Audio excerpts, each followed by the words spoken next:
Assalamualaikum warahmatullahi wabarakatuh. Now we will look the first part is about introduction of the German Historical School. In 1840, the German Historical School started with the publications of Friedrich List and Wilhelm Rösker. In 1917, it ended when Gustav Skomler died.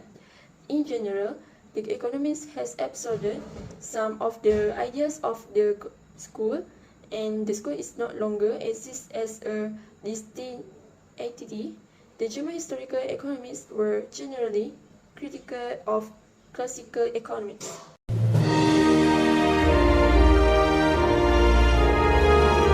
Today we will explore the key historical events that shaped the emergence of this influential economic school in the 19th century. After the Napoleonic Wars, Germany was left divided into 39 small states. In the early 19th century, most of these states were monarchical and government. This fragmentation hindered economic development and created a complex political landscape. Great powers like Austria, Britain, and Russia manipulated Germany for their strategic interests. Austria aimed to keep Germany weak and divided, while Britain sought a strong Prussia and Russia expanded its territory. The struggle against Napoleon sparked patriotic and nationalistic feeling among Germans. Many individuals and groups advocated for the unification of Germany into a single nation-state and for constitutional reforms to establish democratic governance. The Holy Alliance, formed by Prussia, Austria, and Russia in 1850, aimed to maintain conservative order in Europe and suppress revolutionary movement. This alliance stifled democratic aspirations and reinforced the power dynamics in Germany. The Revolution of 1848, which swept across Europe including Germany, aimed at achieving political liberalization and national unity. However, these uprisings were ultimately crushed by conservative forces, leading to a setback for democratic progress. Prussia emerged as the most powerful and influential state in Germany, attracting alliances from other European powers. Its militaristic and authoritarian tendencies shaped the political economic landscape behind countries like England in industrial development. The German economists of the historical school believed that government intervention and support were necessary to promote industrial growth and catch up with more skillfully harnessed national sentiments to achieve the unification of Germany under Prussian leadership, culminating in the proclamation of the German Empire in 1871.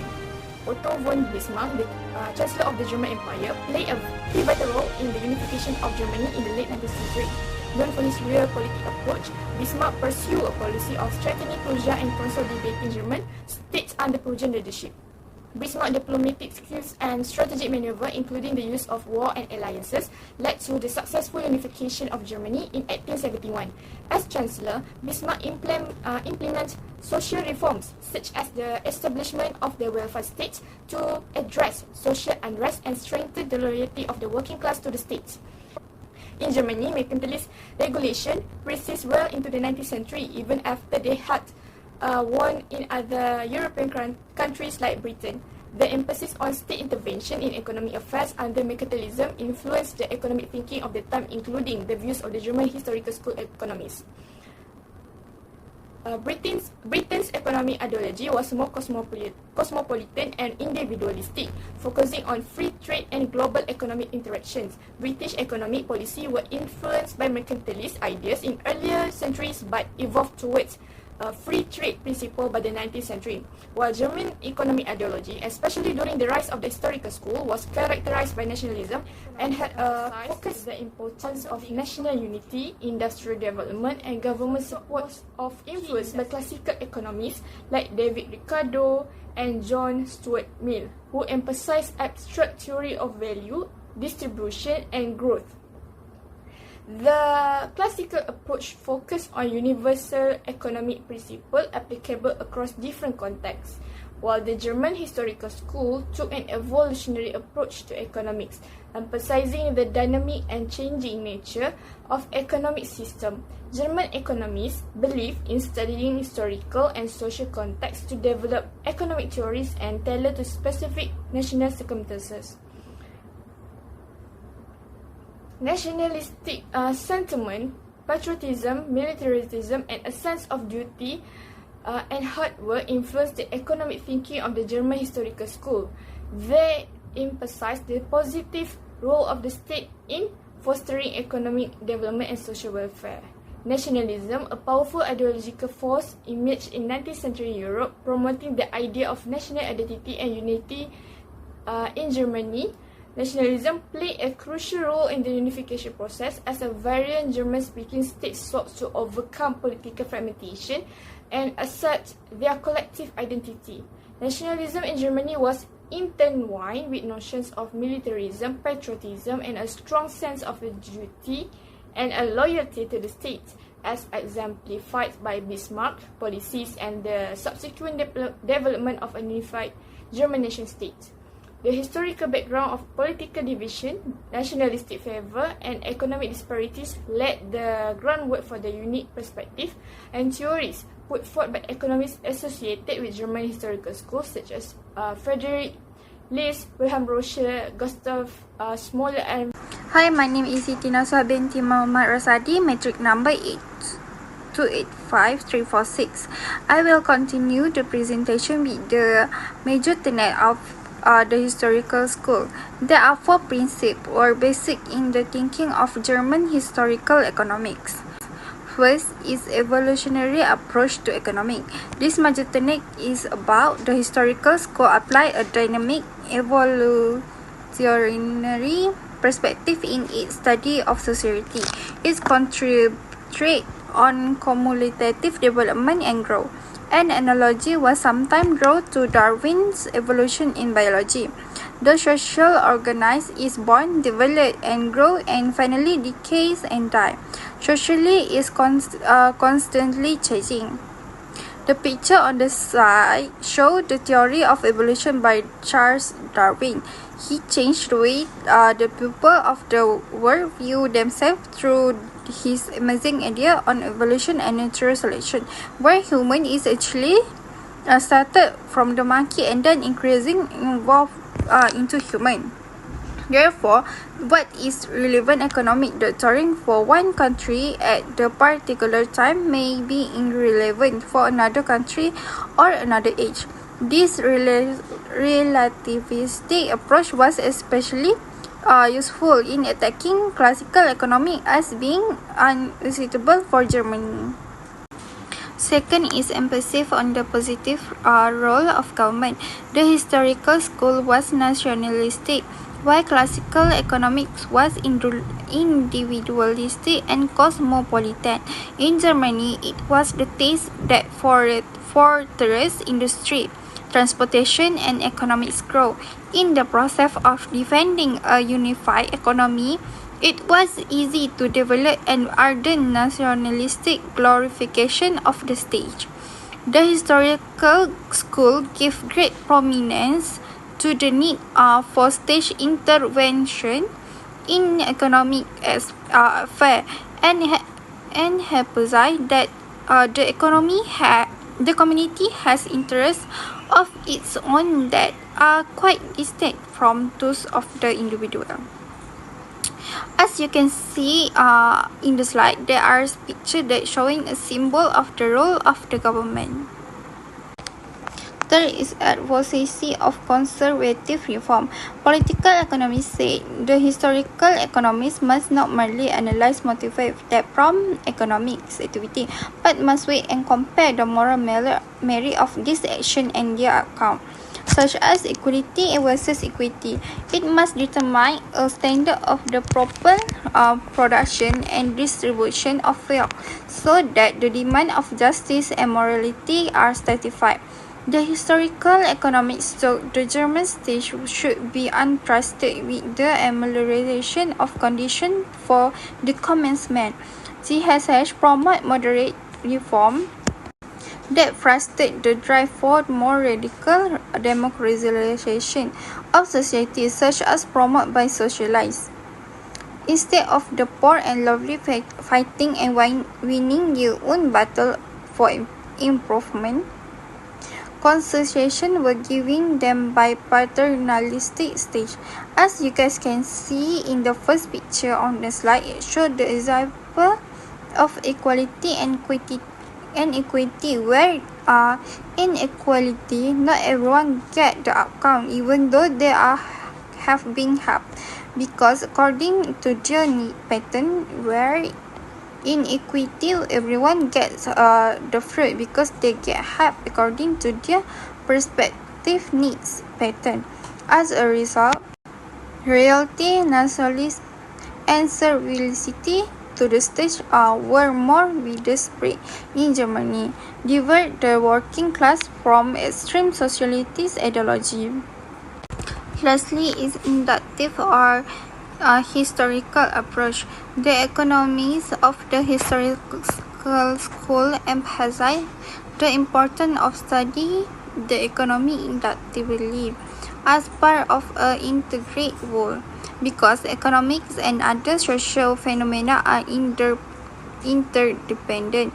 Political economy cannot be treated inequally, except in combination with other branches of social science. The historical school criticized the abstract, deductive, static, unrealistic, and historistic qualities of classical and marginalist methodology. It undertook massive inductive study using primary source material and studying changing social institutions. The school claimed that its inductive method allow it to study all the force of an economic phenomena, all the facts of economic behavior, not merely their economics logic. Inductive methods have become generally accepted as complementary to deductive method. As you can see, there is a picture of the difference between deductive by Aristotle and inductive by Charlotte. That's all from me. I will pass the presentation with the lastly is inductive historical approach. The economics of the historical school emphasize the importance of studying the economy inductive as part of the integrated whole, because economics and other social phenomena are interdependent. Political economy cannot be treated inequally, except in combination with other branches of social science. The historical school criticized the abstract, deductive, static, unrealistic, and historical quality of classical and marginalist methodology. It undertook massive inductive study using primary source material and studying changing social institutions. The school claimed that its inductive method allowed it to study all the force of an economic phenomena, all the phase of economic behavior, not merely their economics logic. Inductive method has become generally accepted as complementary to deductive method. As you can see, there are pictures that shows the difference between deductive by Aristotle and inductive by Charlotte. That's all from me. Assalamualaikum and a very good morning. My name is Aimi Fazlim binti Zulkifli and my matric number 292377. So I will be continue the presentation about the whom did the historical school benefit or seek to benefit. There are three benefits.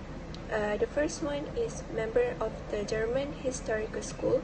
The second one is dominant business, financial and landowning groups. And the third one is German imperial government. The first to benefit from the German historical school is the members of the historical school themselves. The main idea brought by the school was suggested by the members themselves. Rationally, the ideas that were recommended by themselves will take into consideration about their own preferences and own benefits.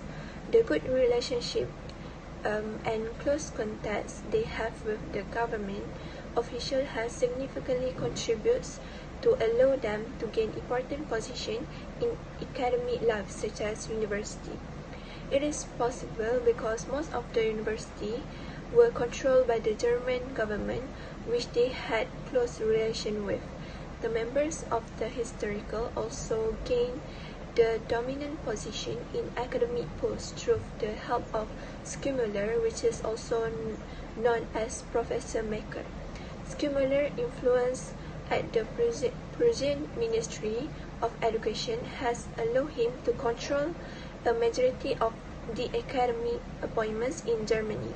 Schmuller used it as an opportunity to eliminate other Germans who is a follower of the Austrian marginalist school from the university position, thus replace them with his students and followers.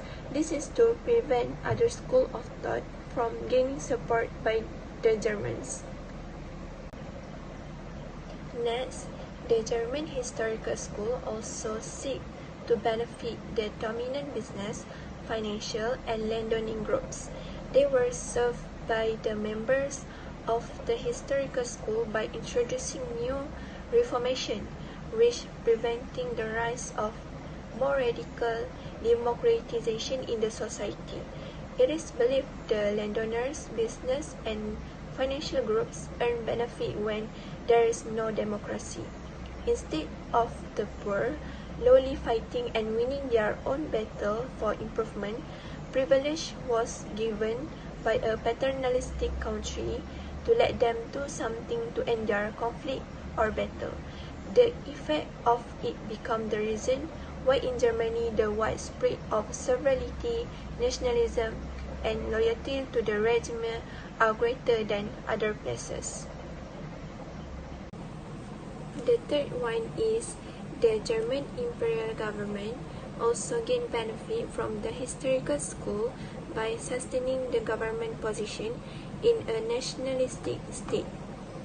The German historical school emphasized on national unity and economic development aligned with the goals of the German imperial government in the 19th century.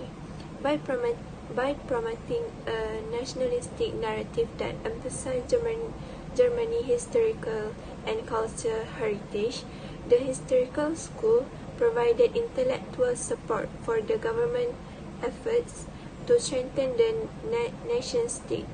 Additionally, the historical school advocacy for state intervention in the economy support the government efforts to centralize control and promote industrialization. This allowed the government to exert influence over economic policy and guide industrial growth in line with national interests. That's all for me. I will pass to the next presenter. Assalamualaikum and good day everyone. My name is Airul Husaini bin Zul Zakaria and my metric number is 293648. I will be discussing further about how was the historical school benefit valid, useful or correct in its time. There are two things that will be discussed or present, which is the first one is evolutionary approach and also inductive method. Well, the first one is the evolutionary approach on economics. The evolutionary approach to society and also economics thought has provide a useful solution to abstract thinking of the marginalists and also to the classical schools. The historical school was on point or correct when it said for the economists to fully understanding the present world, they need to get familiar with the changing of the change of historical events and also changing conditions in the environment for economics for them to come up with the new idea, the new theories that can adapt to the current economic situations. In order to fully understand the present world, the inductive factual studies were required for this task. And the new ideas and also the new theories had to be evoked for the economists to fully understand the new situations. And those new ideas and also new theories had to be done a very careful testing, are required to do a very careful testing through the use of the empirical data. And this particular inductive method will be discussed more detail by the next presenter. Thank you so much. Thank you, Nasuha. Assalamualaikum and a good day to sir and fellow friends. I am Farini Binti Barudin with metric number 285595. I will talk about the which tenets of the historical school become lasting contributions. There are three tenets which are become the lasting contribution, which are the inductive method, attack on laissez-faire, and German nationalism advocated. We will go through one by one. First one is the inductive method. Economists agree that historical empire data are required to explain the three things which are the present, to test old theories, and to develop new ones. Nowadays, historical inductive method has become generally accepted as complementary to the deductive method. For example, econometric analysis normally incorporates both abstract theory and empirical testing. To be more clearer, you can see the picture that I provide on the slide, the graph one. Next, attacks on laissez-faire. This theme was the trend of the future. In these situations, the members of historical school recognize that unrestricted free enterprise does not necessarily produce the best possible result for society as a whole. They were right in their belief that reform can be substitute for worse upheaval brought on by sharpening class distinctions. The last lasting contributions is German nationalism advocated by the historical economists overreact itself as it involved in frenzied militarism. In 1914, hopes were raised that the world would achieve peace, international cooperation, and universal harmony. So some of the ideas presented by the historical economists were detrimental to society progress. Historical economists struck as a strident note of nationalism that jarred this internationalist sentiment of goodwill. Unfortunately, the contribution to climate in Germany led to World War I and II. We will move to the characters who are contribution in developing the ideas of German historical school. As you can see on the slide, there are three characters which are Friedrich List, Wilhelm Roscher, and Gustav Schumacher. I will talk about two characters only, which are Friedrich List and Wilhelm Roscher, and the last one, my friend will continue to present about it. First, let's talk about Friedrich List. He was born in 1879 in Reutlingen. After receiving formal education, he entered into government service at an early age of 17 as clerk in 1819. In my opinion, he was a great person as he can start working at an early age. Because he was a good worker, so he got accession to the position of ministerial under-secretary. In 1819, he became a professor of administration and politics in University of Tübingen. While busy being a professor, he also active in promoting strong German political and commercial unity. He also presented a petition for a custom union to the Federal Assembly on behalf of an association of merchants and manufacturers. A petition is for a custom union to the Federal Assembly. However, in 1820, he was being prisoning for 8 months as advocated other administrative and financial reforms that were considered very radical in his day. From 1825 to 1832, he lived in the United States where he became a farmer, a journalist, and a business promoter, making and losing a fortune in coal mining.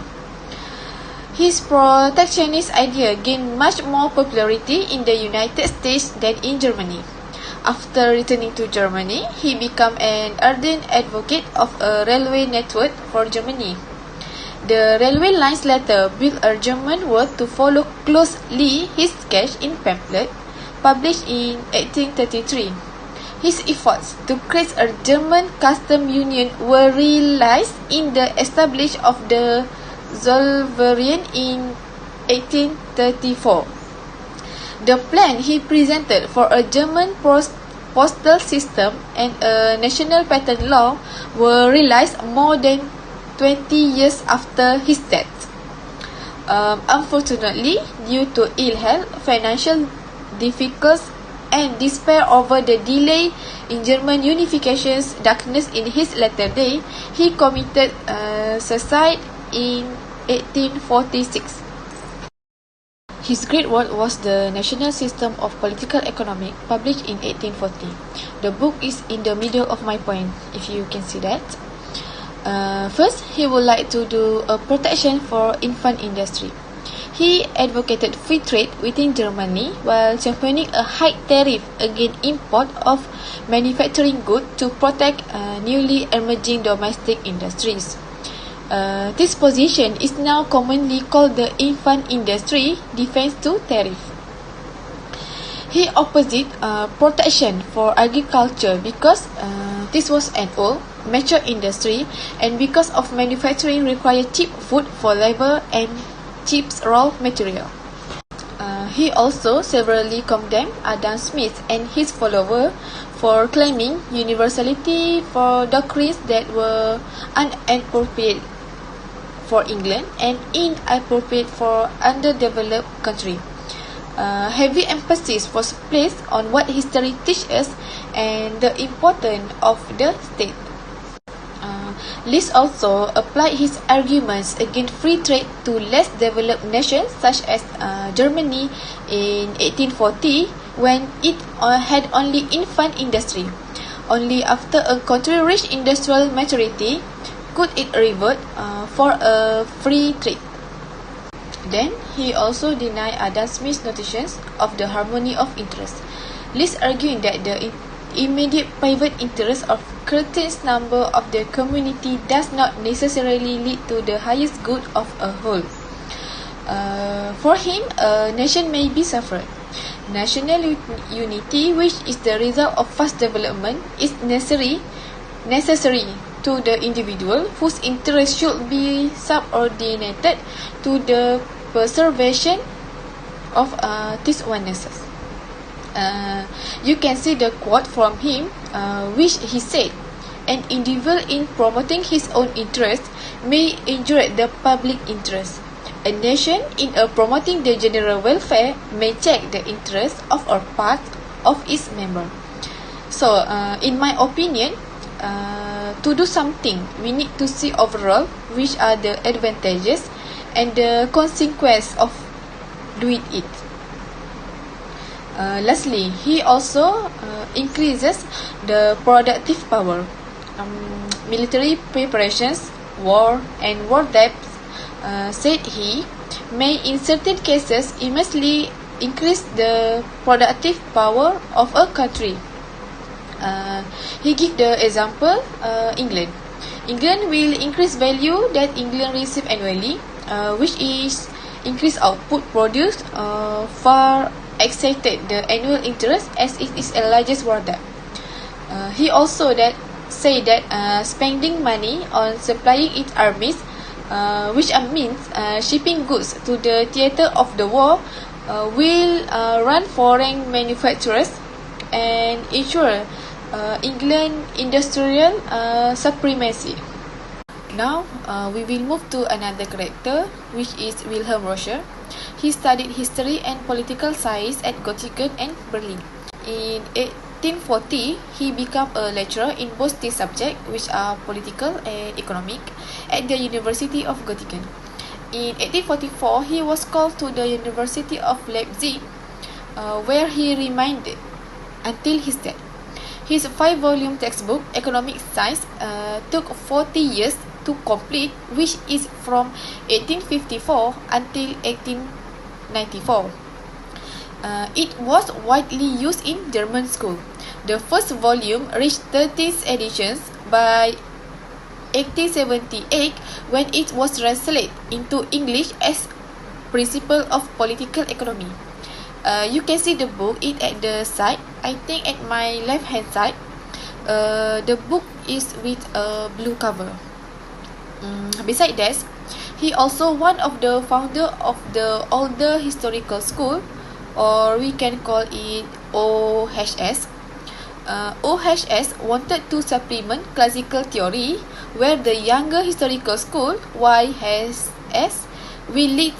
That's led by Gustav Skomula, wished to supersede it entirely with historical studies and policy considerations.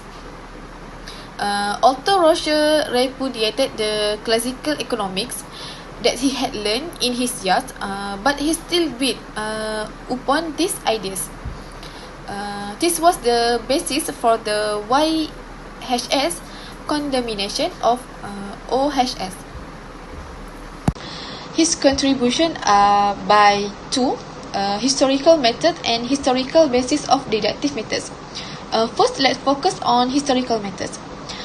In historical method, he tried to establish the law of economic development by using historical method from the investigation of historical, legal, political, and other aspects. He continued that the objective of political economy is not to establish the best possible state of things, but to describe the actual state at which the economy has arrived through continual development. For him, societies are continually evolving from immature to mature form, which may be considered the most perfect. The mature society, however, eventually decline and decay for the evolution theory. He added that the knowledge gained using the historical method does away with the feeling of self-sufficiency, and the higher civilization will not look down with contempt on the lower ones. Move to the last one, historical basis of deductive method. In his book, Principle of Political Economy, you can see the book is at the middle. Nice book cover for me. He showed his affinity for economic theory by including a simplified version of English classical price theory. Instead of disdaining abstract theory, he sought to discover its historical basis. He asserted that the study of contemporary facts and opinion is essential adjunct to the classical deductive method. If you can see, between Rocher and List, Rocher was much closer to the classical theory of economics. It contrasts to the List, which are more focused on the productive forces of every nation. I think that's all from me. I will pass to the next presenter, Lila, to continue presenting. That's all from me. Thank you. Okay, now we will look. The last character is about Gustav von Skomler from 1838 until 1917. Okay, now we will look the history and background. Okay, Gustav von Skomler, born in 24 June 1838.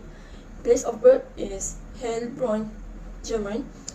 He died in 27 June 1917 at age 79 years at Bad Heart, Germany.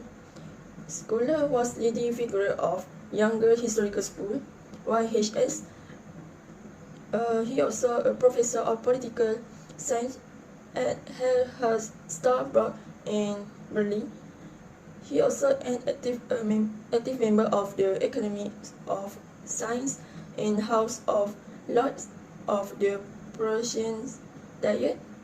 He also a founders and major leaders of the Variant for Social Politics Association (BF) Social Policy.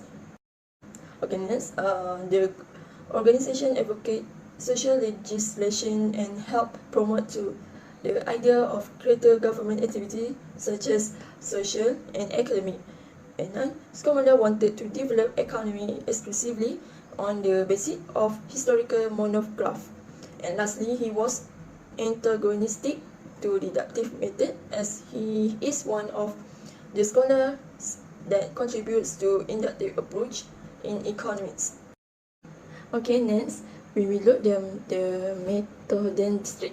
So firstly, a famous controversy between scholar GHS and Karl merger Austrian marginalist schools. So they fight each other. And second, the methodology means battle of method between inductive method versus deductive methods. The methodology scholar versus Major. The battle began when Major had published a book on methodology that defend theoretical analysis, deductive method, and rates Scholar inductive method as merely secondary in important. Scholar reviewed the book unfavorably in his charge purge, and Merger replies in an angry pamphlet titled Error of Historicism. Scholar has also printed the insulting letter to Merger that he was included with the immediately to the author. In the end, economists believe that both inductive and deductive methods are important and they are normally supplement each other. Okay, the modern street. So we will look the battle of method, deductive versus inductive. Deductive. Okay, firstly we will look the deductive method. Okay, from Karl Merger. Okay, the analytical and abstract approach pioneered by David Ricardo. So Ricardo began with basic premise and used the logic to deduct generalizations. His tendency is to use assumption to his argument. The method of partial equilibrium analysis, championed by many members of marginalist school, was useful for abstracting from the complexity of the real world in order to better understand it. This approach is changing one variable of a time to change while holding all other variables temporary constants. So it enables the investigator to dissect complex phenomena one step at a time. Next, we will do the social reform. So scholars believe that ethical value judgment should be encouraged. Economic system could be achieved through paternalistic policy of social reform by state and all social groups. Then, the guiding principle of social reform is more equitable distribution of income. Next, he accused the older historical school of attempting to apply the lessons of history too quickly. However, younger historical school also failed to produce any economic theory despite massive historical study done by him and his students. And lastly, their major contribution lay in the area of economic history. Next, he also protectionism. Firstly, although Scholar was an ardent advocate of free trade, during his younger age, he changed his views on protectionism late in his life. In 1901, he favored a protective tariff for Germany, and he hailed Alexander Hamilton and Friedrich List as his teacher. He had justified tariff on the basic needs of Eastern industry, argument, and goes for it. And lastly, he felt that tariffs are international weapons that might benefit a country if it is being used skillfully. And the last part is conclusion. The German Historical School, GHS, arose in 1840 with the publications of Friedrich List and Wilhelm Rösker, and ended in 1970 when Gustav Scholar died. In general, GHS were critical of classical economics. Their critiques the abstract, deductive, static, unrealistic, and historical qualities of classical and marginalist methodology. GHS suggests the use of evolutionary and inductive method in economic analysis and emphasize government interventions in the economy through conservative reform. GHS economists try to improve the situations of ordinary people by improving their health status, living standards, and efficiency as a factory workers. The combinations of nationalism, patriotism, militarism, paternalism, devotion of to duty and hard work, and massive government intervention are not only promote the industrial growth in Germany. The combination also strengthened the loyalty of workers and ordinary people to the state and prevent them from supporting the extreme socialist ideology.